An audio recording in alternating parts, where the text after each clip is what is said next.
Welcome to Chillin' 101. We hope this video helps. In this video, I will explain how to beat GTA 5 time trials.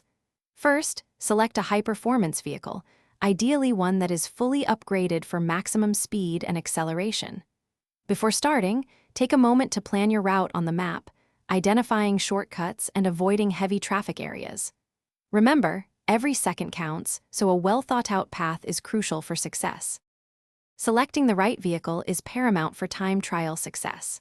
For many trials, a fast motorcycle like the Batty 801 or Hakuchu is excellent due to its agility and speed.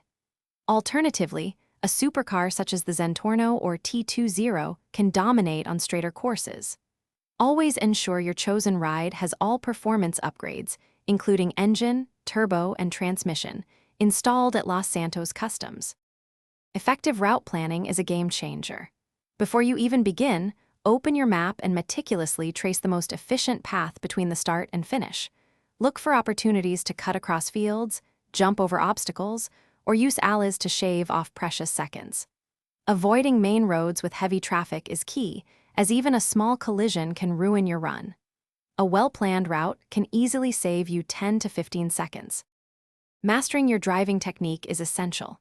If playing as Franklin, his special ability is invaluable for tight corners, allowing you to slow down time and make precise adjustments without losing momentum. On motorcycles, practice bunny hopping over small curbs or obstacles to maintain speed. For all vehicles, aim to minimize braking and carry as much speed as possible through turns, often by power sliding. Consistent practice will refine these skills. Thanks for watching. Consider subscribing if we helped you.